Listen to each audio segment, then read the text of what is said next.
Ladies and gentlemen, welcome to the BeerDad and Brewed podcast, hosted by my dad, the BeerDad, the most awesomest dad around. Cheers, everyone. BeerDad and Brewed podcast. As always, I'm your host, the BeerDad, Justin Allen. I'm joined here by a few of my buddies. We're going to be doing a beer share. A little bit different today, though. We do have some great craft beers from multiple breweries we're going to be sampling and talking about, but we also have some really good craft beer that was brewed at home by a couple special guys that are here today. The first beer that we're sampling here is by the Bearded Beaverman Brew House from Hollister, Missouri, and we are drinking the Nutty Giggles. It's like an amber ale. So today I'm joined by the brewer himself of this beer, Mr. Craig Snyder. Craig, say hello to everybody. Hello, everybody. We're also joined by another master brewer right here, Mr. Josh Kunkel. Howdy. And we're joined by the paramedico professional, Mr. Jose Orozco. Jose, say hello. Hello. Salute. Salute. There you go. All right, boys. So we're having some Nutty Giggles here together for the first beer of the podcast that Craig made. Craig, tell us how you made it. What are the ingredients in this beer? Well, I'm brewing a 10-gallon system. So I use 10 pounds of Viking barley and 10 pounds of Aurora barley. And I've got a little chocolate roasted barley in it. Okay. Kind of gives it a little bit of a nutty taste and a lot of good color.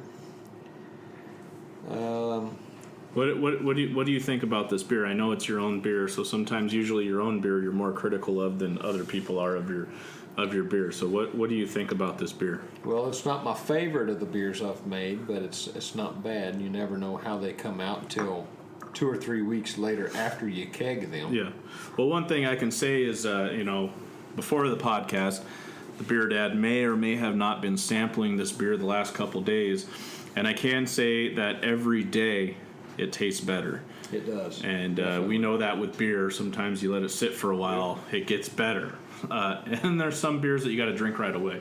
But this one, I think if you let it sit a little longer, it probably has the potential to get even better than it is. And it's a good beer. It's easy drinking. What was the alcohol content on this that you came up with? I believe we said it was an 8.1. Is that what it's? I think that's about it. Yeah. 8.1. Now, to me, for 8.1, this is good because I can't taste 8.1 in this. Very, very smooth for 8.1. Exactly. Yeah. It's a good beer. Josh, you being a master brewer, what do you think of this beer, the Nutty Giggles? No, I think you did a pretty damn good job with it. I mean, you get a nice, really awesome sort of brownish copper amber color going on here. You can see almost pretty clean right through it, nice and clean.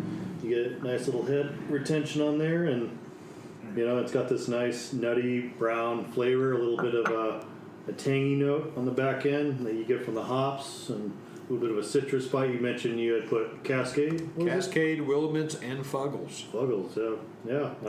All blended pretty damn well together. So, cheers. It's a good beer. Jose, obviously you don't do the home brewing like myself, which I'm going to start getting into that. We'll talk about that later.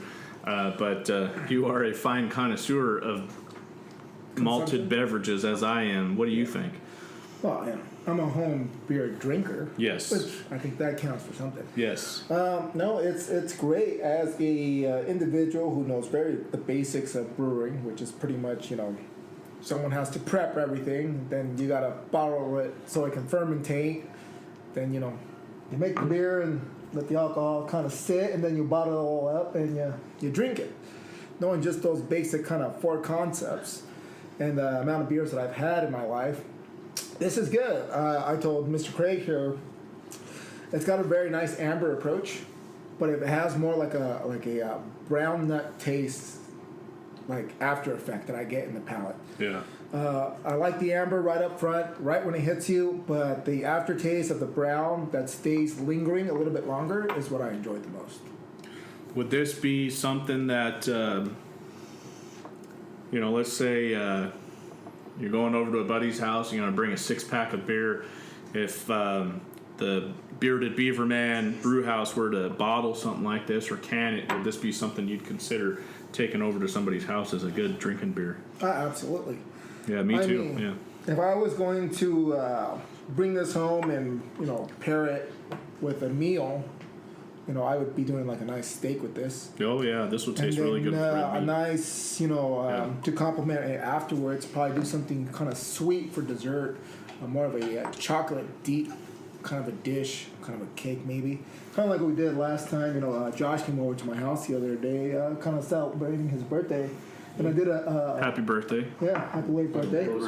We did a dinner, and I paired some beers with the dinner, and we did pretty well with everything that I did. But yeah, this would be a great beer that would lead in with a nice, steak dinner, leading into a nice sweet dessert. Party foul there. Already. But we were just starting our first beer here. Jose's over here causing party fouls. Well, right. A little let you in on a little secret here at the BeerDad and Brewed podcast. Even though we say this is the first beer, this isn't really our first beer. We've been drinking since about, 1 o'clock?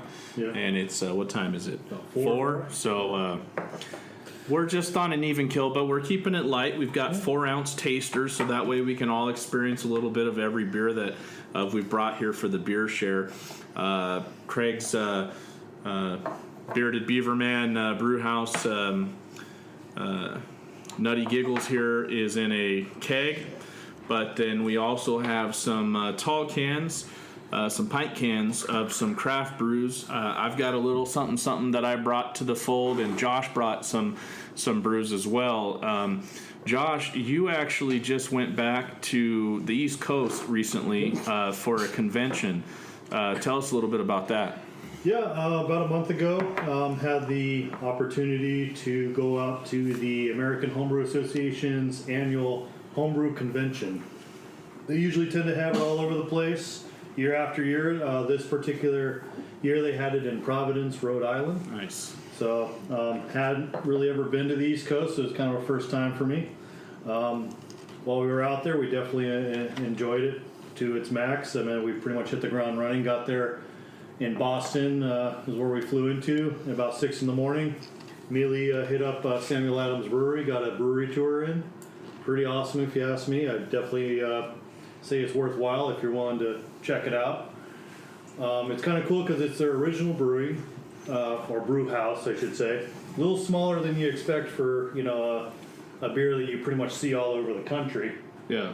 But when we got there, they said pretty much they don't really brew like the Sam Adams lager that everyone knows them for anymore. Mm-hmm. They use it as an experimental brew house for like a lot of their test batches.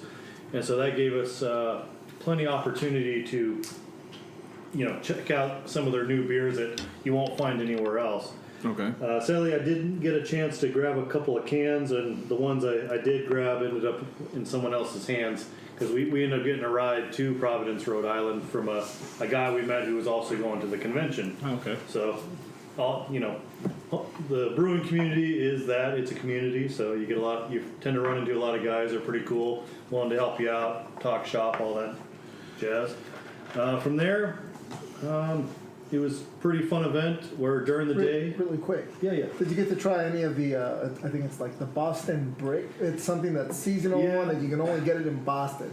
Turns out that beer is a seasonal beer. Well, you didn't make it? Yeah, I didn't make it, and everywhere I went looking for it, They don't have it. No one had it. So Son of a bitch. So what's the season that you're supposed to go in and try this? Because I hear it's like mini beer to drink at Samuel Adams. Yeah, so it's called Boston Brickyard or Brick Red, and I guess it is a beer that Boston Brewing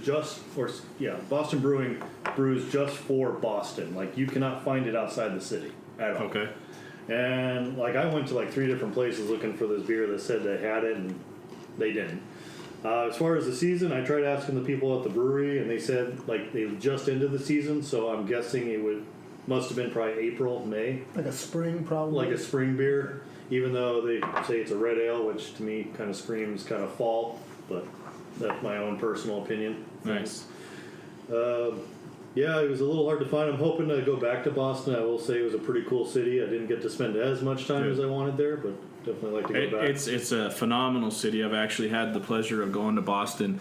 A previous career of mine in the RV business, I had a whole territory on the East Coast, and I had a client that was an RV dealership, Flag RV, and they were in Massachusetts, a town called Boylston, and then they were also in Providence, Rhode Island. So they had 2 locations. So I'd fly into Boston, and I would stay kind of in between both and go see both dealerships and do trainings. And I did go to Boston. What's really cool about Boston is it's such an old city, and everything looks cool. The architecture's amazing. Obviously, the beer is amazing. Every place I went to for beer was awesome. And it was funny too, because it's like, oh, I'm gonna order Sam Adams, and they're like, yeah, Sam Adams, it's good, but we gotta try this. This is good. And this was back before I was really into craft beer.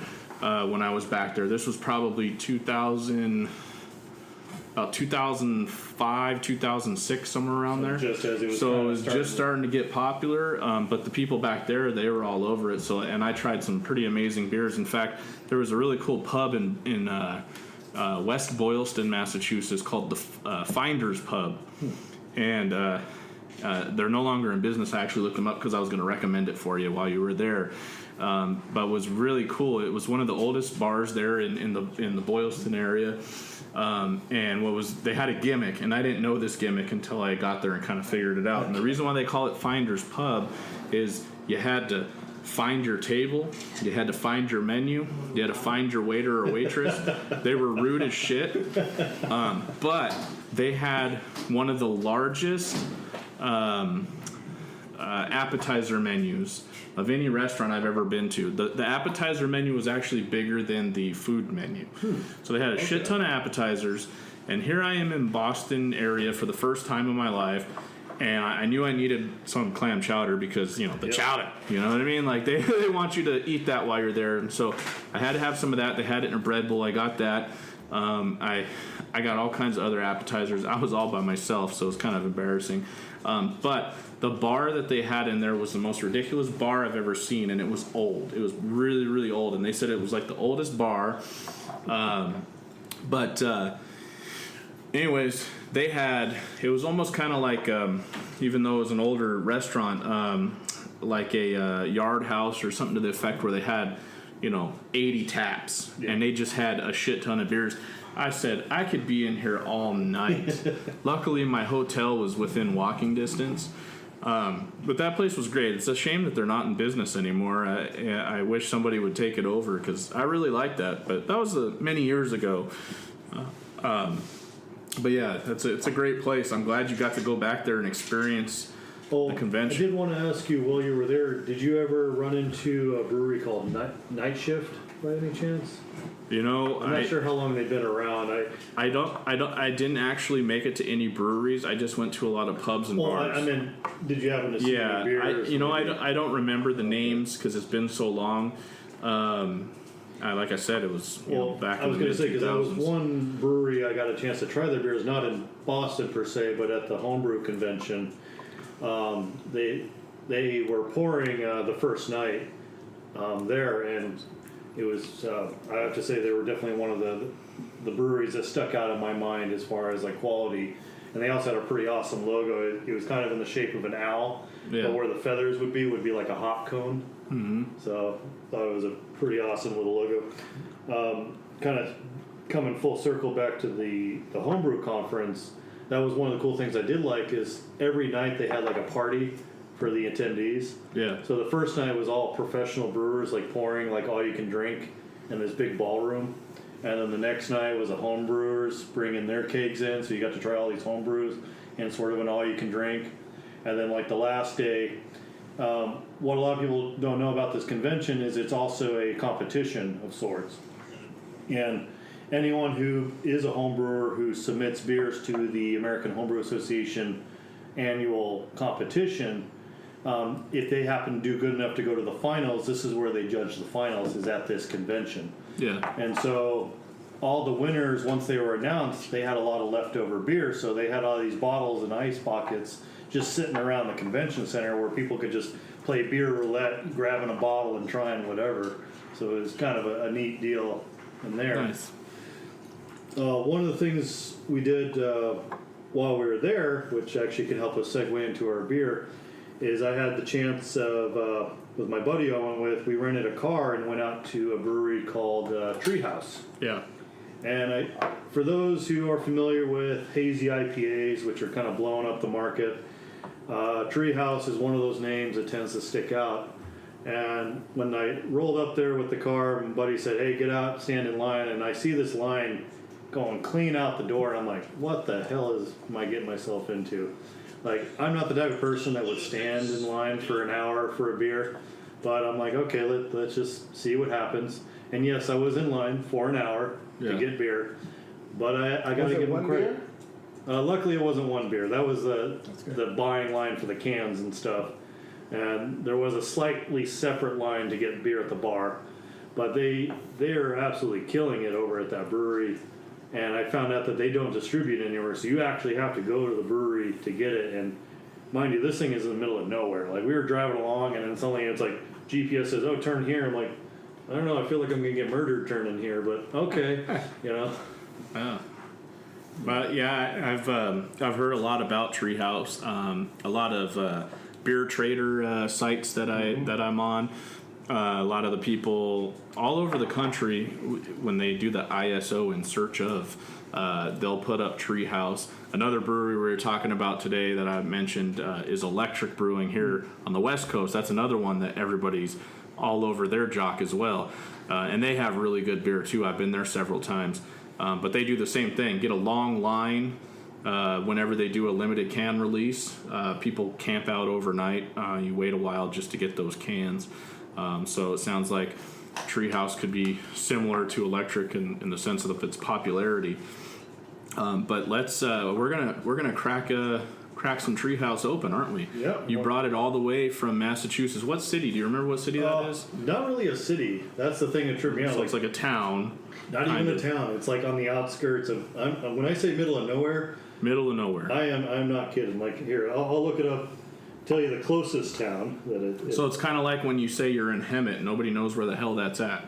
Yeah. But I mean, Hemet has a city limit, That's true. so it's still considered a But city. let's say you're in a big city like LA, and you're at a that's bar, and you're talking to somebody, and they're like, "Where are you from?"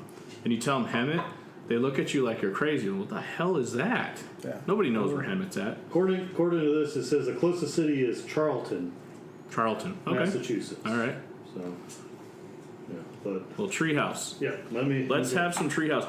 So, folks, we've got fridges everywhere. Mr. Craig over here was giving me a hard time because I had to break out my Star Wars mini fridge with Han Solo and carbonite on it to hold our tall cans here. And Mr. Craig was mentioning that the refrigerator is literally 3.5 feet away from our recording studio here, which is just my laptop on the island. But I told him that I just saved you 3.5 steps that we didn't have to go. And look, Josh didn't even have to get up. yeah. He was able to open that mini fridge, and he was able to grab the beer out of that mini fridge. So, hey, when you have the I gotta resources, admit, that was handy. you know, It was handy. I was told at a very young age to work smart and not hard. And we're going to use that adage here today with the Han Solo and Carbonite mini fridge. All right. So we got Treehouse Brewing here from Josh that he brought back from the East Coast. What kind of beer is this, Josh? So the one we're going to work with here is called Haze. I had a chance to try this when I was out there. I was pretty damn impressed. Like I had mentioned, hazy IPAs are kind of the hot new thing right now. This one in particular is a double IPA version of a hazy IPA, so it's going to have a little bit more oomph to it. Okay. But I can tell you from having this, one of the smoothest beers I've had in a long time. All right. It does not drink like a double IPA, and it definitely doesn't drink like an 8.2% All right. IPA. Which Haze, is what it it's is. all the rage right now. Yeah. It really is. Well, and as a home brewer, I mean, I can appreciate it, but I also have a bit of a reservation in the sense that if it's done right, it's amazing.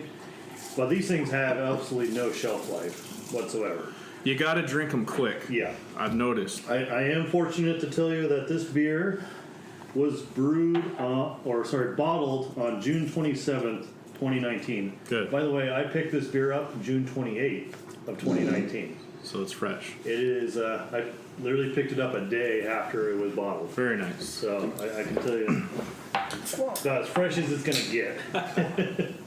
So. Well, it's almost like a milk stout.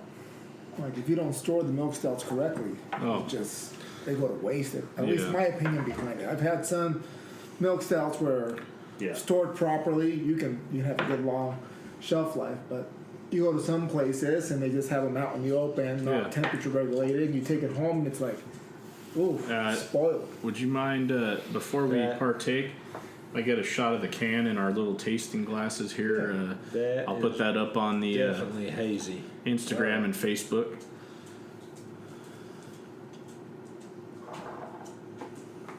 Isn't that perfect?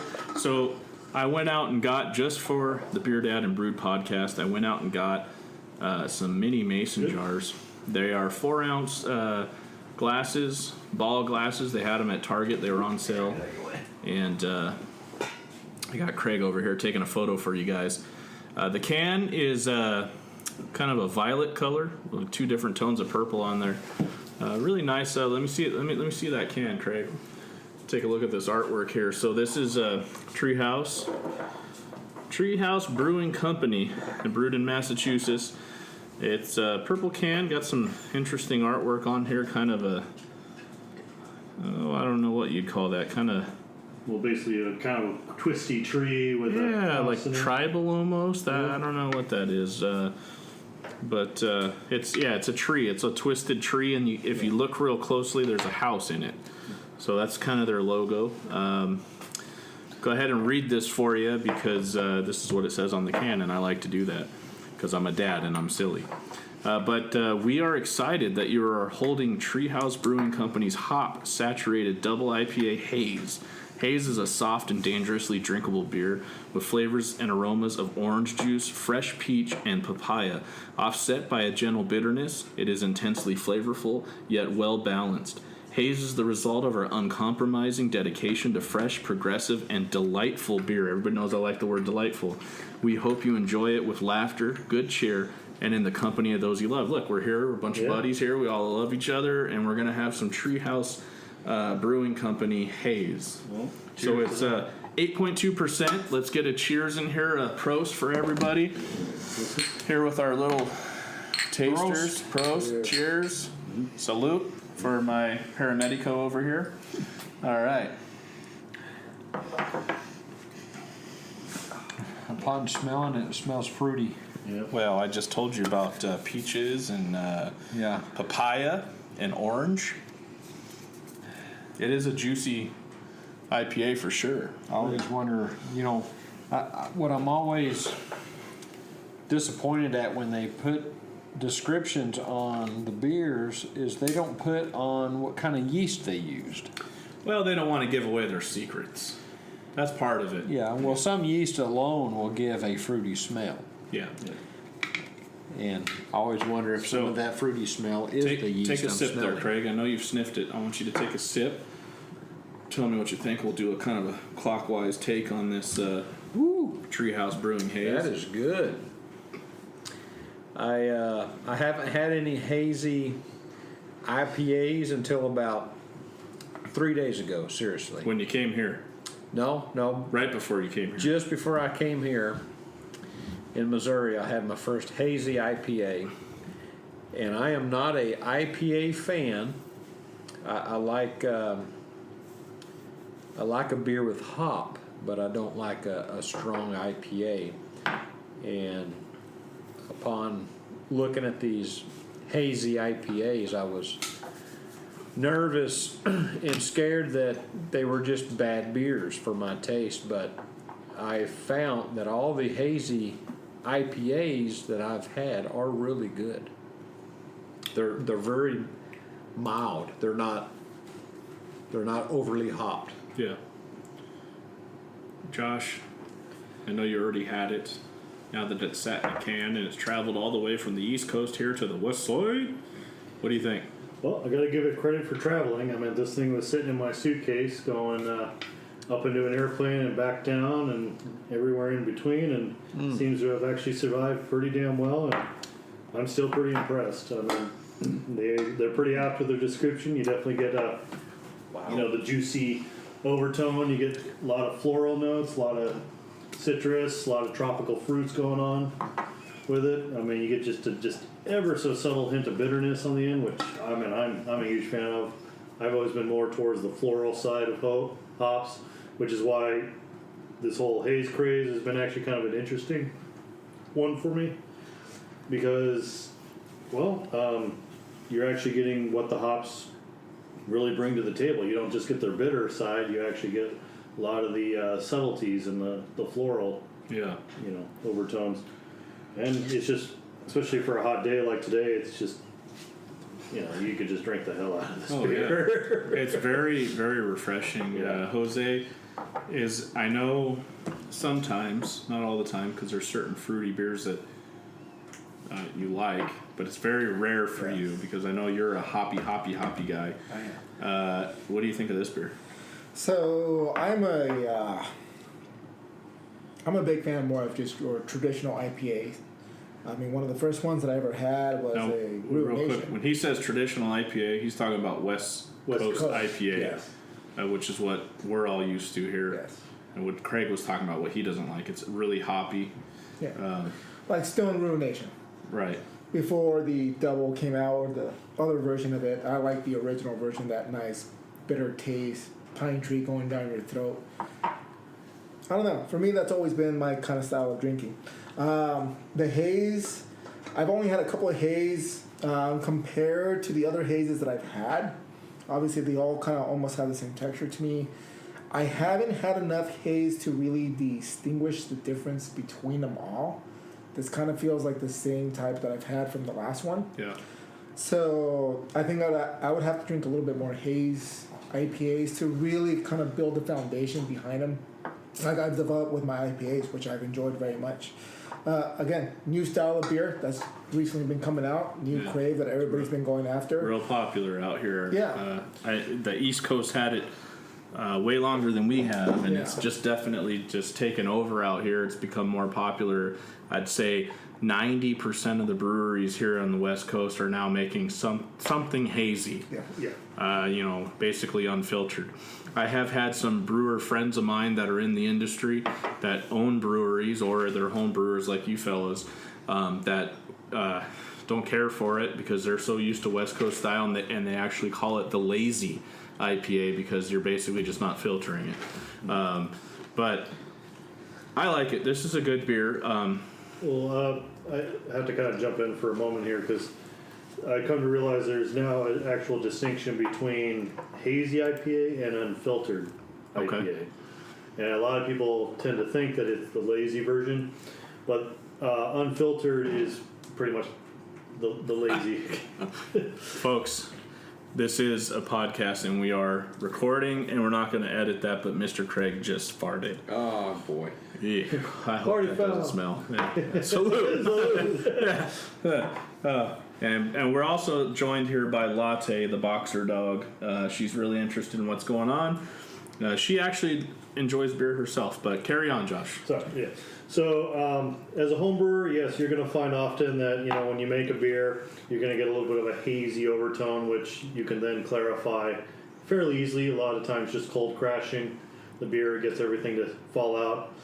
But why that differs from the hazy is, with hazies, you're pretty much putting unmashed wheat or unmashed oats in there.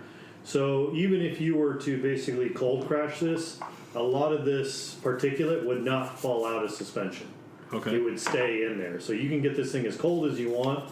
It'll stay in suspension, which is why it is the hazy in the hazy IPA. Now, you know more about this stuff than I do because I just drink it. But I like to explore and learn, and obviously I'm going to start brewing myself here shortly. Do a lot of hazes, do they add lactose or milk sugar to them? Well, that's when you start diving into a slightly different category, which is another area of the beer world that's been kind of blown up lately, which is the milkshake IPA. Okay, so it's different. Yeah, they are different. Okay, because I thought I thought I felt a little creaminess to it. There's definitely some creaminess in there, but that creaminess, I believe, is more from the flaked oats. Okay. Because oats put off a creaminess. They give it like the feel, the mouth feel of creaminess, but it's not an actual like cream like as a flavor. Yeah. Whereas like the milkshake IPAs, they're actually putting in lactose, which is milk sugar. Okay. And so as you drink them, you're going to get that IPA and you're going to get that creaminess, but you're also going to get like a little bit of the sweetness on the back end. All right. And this is where it's almost like someone's taking that hazy IPA and saying, "Hey, let's up the ante a little bit.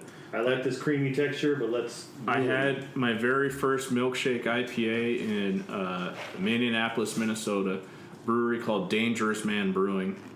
Probably one of the, I'd say in the top 10 of all breweries I've ever been to. Really cool place. I'll probably feature them on a podcast somewhere down the road. I was able to bring back some beer from them as well. But it's a cool vibe. Their logo is a dude with a beard, so it's like really right up my alley. But yeah, I had a cherry milkshake IPA, and I originally wasn't going to get it because the first beer I ordered there was a chocolate peanut butter porter, which was out of this world. And that's one of their flagship beers. Nice. And they do a really good job with that. But you know, I'm hit and miss with IPAs, but I started getting to the hazy because I told him, I like some hazy. He's like, have you ever had a milkshake IPA? I said, no. He goes, well, you're going to have one today. And so he's like, I'm going to recommend the cherry milkshake IPA. So I had it, and it poured almost exactly like a hazy. It was just, you couldn't see through it. This was had a red hue to it, and it tasted like a damn cherry milkshake, but with an IPA at the end. It was really crazy. I don't know how they did it, and they used all natural ingredients, and it was really good. But I think we're going to have a milkshake IPA here shortly, are we not? Okay. All right, so we'll be stepping into the next beer here in a sec, okay? All right, so we just had the haze from Treehouse Brewing. We were on the East Coast. Now we're going to go to the West Coast to a brewery in Alameda, California, same city that Almanac is in. Everybody's familiar with them. A little Oakland love, I got it. So Faction Brewing is really close to Almanac. It's actually very similar. It's a old hangar at the old Navy Air Base there in Alameda, little island in between Oakland and San Francisco. I actually have family up there, so this is how I know so much about it. But the Anomaly Milk Stout. This is one of the BeerDad's favorite beers. The reason why they call it the Anomaly is because when you pour it, you're thinking, I'm going to pour a stout. It's going to come out dark and rich and chocolatey. When you pour this beer, it looks like you're pouring a lager or a pilsner. It pours out clear. It's the most craziest thing I've ever seen. But then you take a sniff of this stuff and you're like, that's a stout. This is crazy. And the first time I ever had it, I thought, what the hell am I drinking right now? So, I mean, they just came up with the most perfect name for this stout. And it's so easy drinking. And this one's on nitro. It's canned. Luckily, I have a great family that was able to bring it to a family reunion in Arizona for me. And I saved some so that we could have some. Let me line it up for you here. We're gonna pour here some Anomaly Milk Stout. Jose,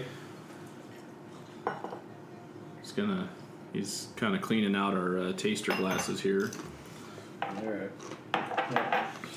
So it's nice little pop there. Got to give Jose here credit. He's poured his fair share of Guinness. Oh, so yeah. He knows his way around a nitro beer. Normally he's pouring into a pint glass, not a taster. But Yeah. Just keep it away from the laptop. Apparently, Apple says the iMac Pro is not waterproof. So I'm really excited for you guys to try this. I hope you like it. I love it. It's one of my favorites. Faction Brewing, Alameda, California. They've done a great job with this stuff. That looks like a pale ale. yeah, I've seen a few of the pale stouts, in the market, and I have to say I'm pretty impressed with a whole lot of them. I'm looking forward to trying this one. One of the craziest beers I had a chance to try a couple of years ago out of Las Vegas, actually. There's a brewery out there called Banger Brewing. Banger, okay. Yep. And they did a coffee Kolsch. Oh, nice. Beer. And first time I tried this beer, I'm not a big coffee guy. In fact, actually, I can't really stand coffee. But I had to give them credit. This beer was just like perfect, like kind of roastiness with the coffee. And luckily the brewer was there that day, so I started talking shop, and he was telling me that he used green coffee beans to get that flavor. He just soaked them in there for a couple of days and I've yanked heard, them out, and that was it. And those are for those of people out here that are Starbucks drinkers, the refreshers that they make, those fruit flavored drinks, they use green coffee beans, and that's how they're able to keep them clear and keep them, that fruity flavor, but still have the caffeine in them. They also use like distilled water. It's what? Distilled water to get more of the flavor. Starbucks. I don't know. I don't go to Starbucks often anymore. Me either. Anyways, this is 6.5%, so a little in between on stouts.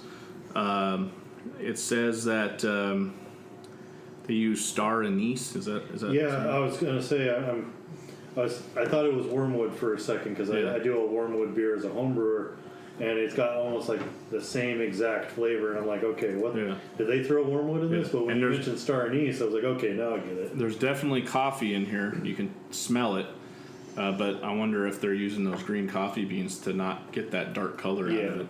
And then some nibs, give that chocolatey flavor. Milk sugar, we were talking about that earlier. Okay. Give it that creaminess, and it obviously nitro. So yeah, it's one of my favorites. I'm gonna take a swig here.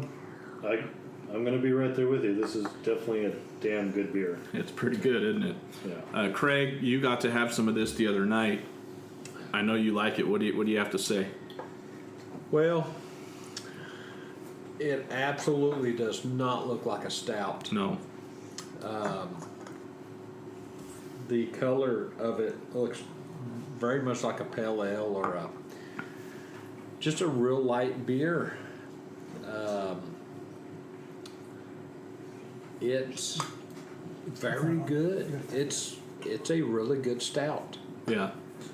And very smooth. Different, smooth, refreshing. And Josh? Yeah, I'm a huge black licorice guy, so the first thing that pops out to me is the star anise. But then you get like these roasty notes. You get a little bit of that coffee on the back end. Cocoa's a little bit more subdued than I'd expect, but it definitely rounds itself out all the same. Yeah. And one of the things that always impresses me with beer, or at least the beer that's done well, is the clean factor. Like, you drink it, it's there, it gives you all the flavor, and then it's gone. Right. And it's almost like a refreshing sense where it's like, okay, I want to go in again. Doesn't give you a bitter aftertaste. Yeah, it doesn't leave what I call the skid mark on your tongue. Or remember those old commercials, the bitter beer face? Yeah. No, this definitely, after you get all this crazy flavor, and then afterwards you got a clean taste in your mouth, and that's good. Jose, your favorite beer is Guinness. Honestly. You have I think there's Irish in your blood, actually. You got brown on the outside, and I think green on the inside. And you love Guinness, and you love stout beers.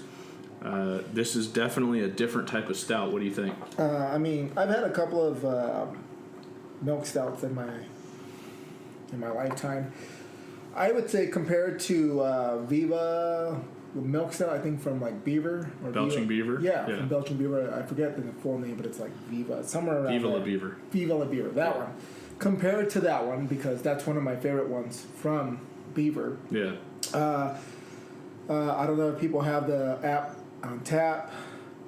I'm rating this one more like a 3.25, where Beaver I compared it more like a 4.5. So you still like Beaver a little better. So I still like Beaver a little bit more.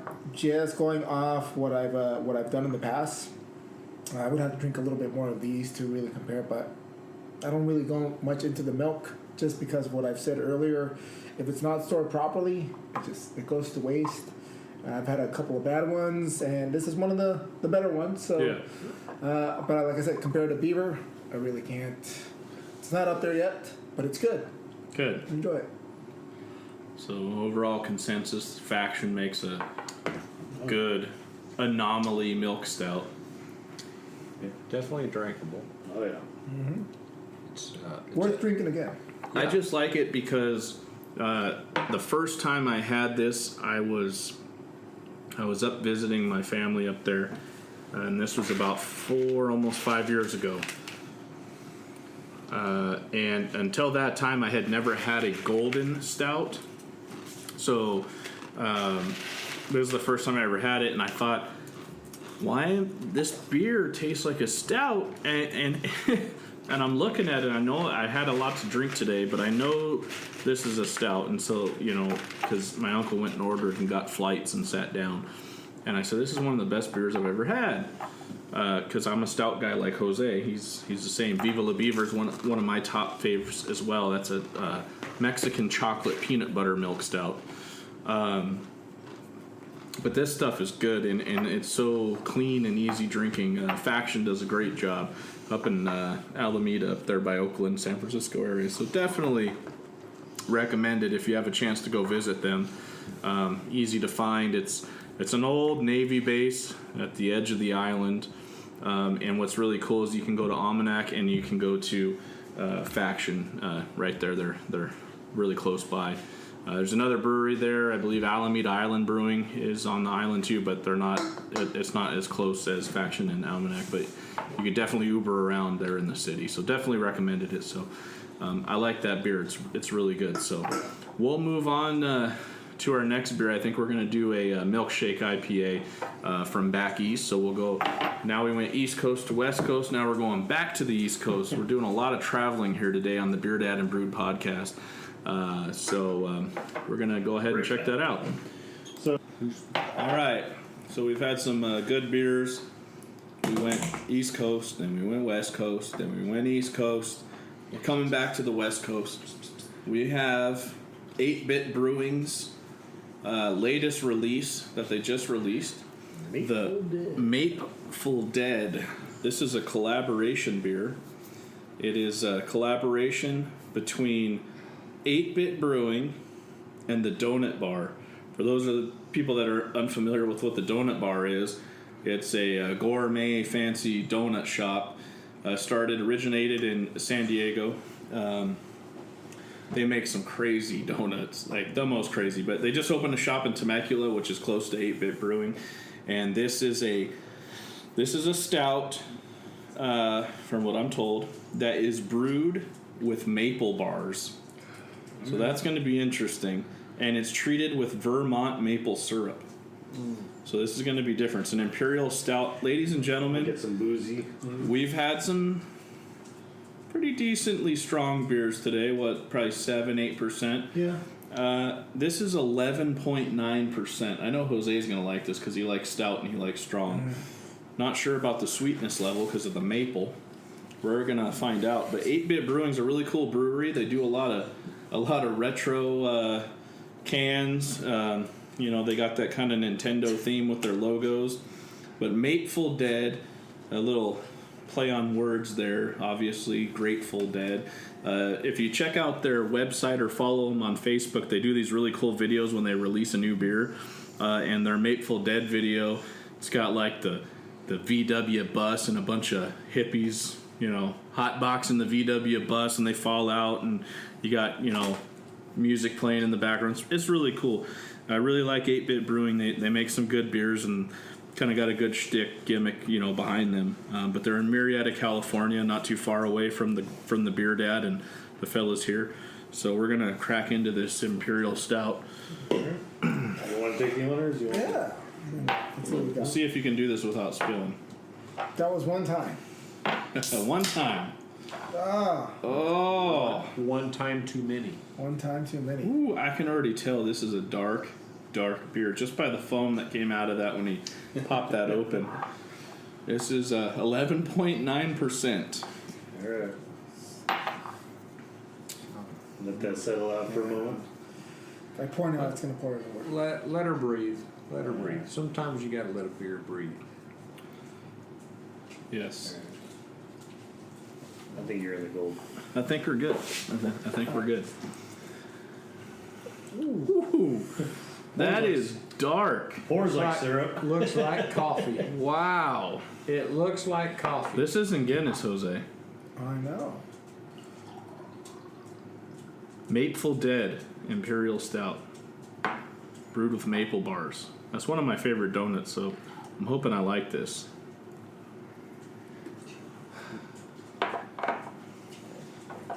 We're just getting into it. All right.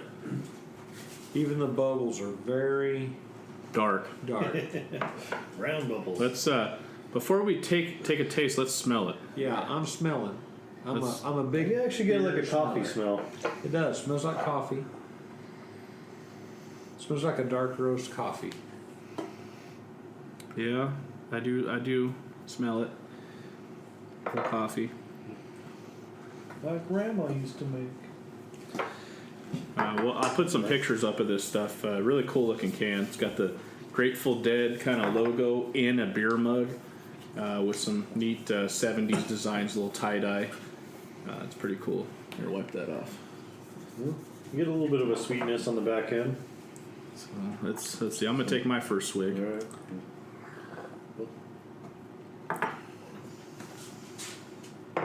Definitely tastes maple. For sure. As I suspected with the maple, you get a little bit of that boozy quality kind of going through. Definitely there. Definitely maple. Surprised, despite the coffee smell, the coffee's a little more subdued. Don't taste coffee. Yeah. I get a hint of it. Do you? Yeah. You know, I like this beer. This is a beer that I probably would not, if I'm sitting at a bar and I'm wanting to have 4 or 5 beers, I definitely wouldn't have 4 or 5 of these. This is a one-off. I don't know if you could handle 4 or 5 of these. Well, 11.9% would probably knock you off the bar stool. 4 or 5 pints of that. But it's really good. It's a good dessert beer. So maybe if you were there and you were doing maybe a flight or two and a pint or two, and you had this as just a taster at the end for dessert, as I like to call it, it's a good beer. You ever had creme brulee? Is that what you're getting, creme brulee? No, I just think that would go great with this. Oh, yeah. I was thinking, well, what about a maple donut bar? Or maybe no, I think that would just Too much? overpower the sweetness. Too of it. much. Yeah, that's why I said more like a creme brulee because it's more Not as sweet. It's got not the heat as to sweet. it. It's got the heat to Yeah. it. And, I mean, I've only had creme brulee a couple of times in my life, but I think that would go great with this type of beer. Josh, because it won't overpower the sweetness Yeah, I agree. of it. Well, It's a creme really brulee- good stout. Yeah, I I was enjoy like, it. no, creme brulee has definitely got, you get a little bit of the egg, of the sweet, Yeah. the burnt sugar, the caramel notes. Yeah, I could definitely see this pairing pretty well with that. What, Jose? Because you and I are the stout guys. I like this beer. I wouldn't put it in my top couple stouts. I would probably say top 15 stouts. Where would you put it? We're going off Untap. Definitely a 4. 4 ounce. Okay. Yeah. So Yeah. you like it then? So I like it. Yeah. Obviously, I drink it again. This would be primarily just dessert, though. Yeah. Unlike Guinness, Very which I sweet. enjoy, and I can drink that. Guinness with is any, dry. I can drink Yeah. that with any meal. Yeah. This right here, like I said, creme brulee would go great with this beer, just because of the different factors putting together. But obviously, we'll drink it again. How about you, Josh? No, I definitely drink it. I'm finding the more I let it kind of sit, warm up, kind of open up a little bit, I'm getting Brings out the definitely- flavor. Yeah, I'm getting more layers to it. I'm definitely liking what I'm getting. I was going to say the same thing for this beer. We had it chilled, but then we had it sit out for a little bit. Yeah, I mean, So it was still cold, but now that it sits in the jar a little bit, like you said, I think it brings out more of the flavor. Because the first taste when it was colder, it wasn't as strong. I'm getting a stronger taste now, but I'm getting more flavor as well. So I think the key for this beer would be to keep it at a little warmer temperature than you normally would. And I'm also getting more, now that it's warming up, I'm actually finally getting the maple bar quality.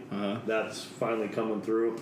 Whereas as it was a little bit more chilled, I got more of the coffee, chocolate notes. And like if you've ever had like your all natural maple syrup, it's got a little bit of a whiskey boozy note to it. Yeah. I get that right from the get-go. But now it's like, okay, it's all kind of blending together. But I agree with Jose here where it's just, this is definitely a dessert beer. This is the end of the night. You just want to last beer, last call beer. Exactly. Just call it good. You've had your meal already. This is kind of like this is dessert in a glass. I know a lot of people in the craft beer industry don't like to talk about Ballast Point anymore because they supposedly sold out. I think they did a great job and they made their money. I don't see anything wrong with capitalism, and they did what they did. And they're still around, and they still put out some good beers. But Indra Canindra is a beer that they make that is the most ridiculously flavored beer I've ever had, and that's one of those beers that you have at the end. Yeah. Never drink it at the beginning or in the middle because it kills your palate. And I think this is kind of along that line where you want to drink it at the end because there's so much flavor, there's a lot of sweetness, and obviously the strength of it, 11.9%. I would definitely say if you're already starting to feel it a little bit tipsy, maybe stay away just because of the content, unless if you're like us where you're having tasters. A taster you'd probably be all right with. But it's a good beer. 8-Bit did a great job. Yeah. Donut Bar collaborating with them, giving them some maple donuts is pretty cool. I like 8-Bit Brewing, and I like Donut Bar. Donut Bar is they support law enforcement, which you all know the BeerDad supports law enforcement, and they are located in downtown San Diego and Temecula. They opened a new place out in Arizona. They're popping up everywhere now. It's a good place if you want some really fancy donuts, and believe it or not, a really good grilled cheese sandwich. So, Craig, you're the only one over here. You're making faces. I know that strong beers and sweet beers don't usually do too much for you. So you're making faces over there. What do you have to say about this beer? Well, I love stouts.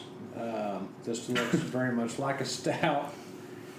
And it's an okay beer. I wouldn't go out of my way to get it again, but well, you live in Missouri, so it'd be a far trip. It's a little bit sweet. It's the sweetness is what's really got me on that. I don't care for the sweetness.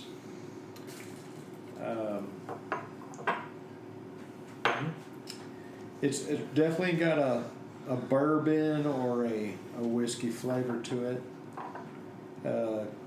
Yeah, it does have, you're right, maybe like a lot of those barrel-aged beers, but it doesn't say anything on the can about it being barrel-aged. So that's why I'm thinking it's coming from the maple. It's got from the maple, yeah. That maple is giving it a bourbon-like flavor, which this I do kind of enjoy the bourbon flavor. It's just the sweet. I just don't care for a sweet Do you remember that stout that we had in Missouri, that creme brulee stout? Yes. I think it tastes very similar to that. He was talking about creme brulee with it, but I remember that one time we found it at the old Macadoodles there in Branson, Missouri.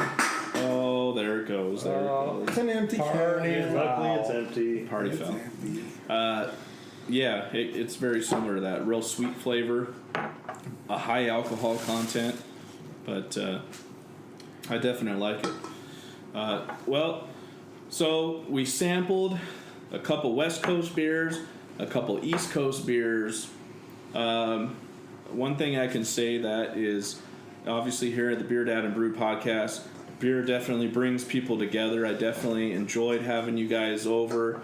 Good conversation, some good beers. We're going to say cheers.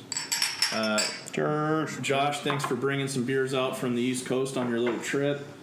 Jose, thank you for all you do. As they always say, thank you for your service, Mr. Paramedic. I need pain meds, Mr. Paramedic. Pain meds. Sure needs pain meds. Mr. Craig, a beer like this. Cheers on your new home brewing adventure. maybe soon opening a brewery in the Branson area. So if you guys are in the Midwest, look up Bearded Beaverman Brewhouse, coming soon. Oh yeah, I talked about it earlier. I got a home brewing setup, so there's going to be a BeerDad brewing company coming soon. We'll work on that. Don't know if I'm going to open a brewery, but I'm definitely going to do the home brewing deal, so I'm pretty excited about that. As I'm watching Mr. Craig give Jose the rest of his Mateful Dead because he's not a fan. But the other three of us were. Pussy. Yeah, I know. Yeah, we try not to cuss too much on the BeerDad and Brewed podcast, but yeah, whole hand in there. Yeah. So, but hey, he's going back to his nutty giggles over here. So we got plenty more beers to drink. We're gonna enjoy those, but we're not gonna take up too much more of your time. Thank you for listening. I'm gonna put up some details on the beers that we drank today. I really appreciate you guys giving us the time, giving us a follow. If you have any questions, feel free to send me a message. I'll try to do my best at answering them. Craig, thanks for coming out from Branson, Missouri. Josh, thank you for everything that you do in the home brewing world and bringing some great beers back from Massachusetts. And Jose, again, thank you for joining us, my best friend and buddy. Thanks for listening, guys. We'll see you again real soon.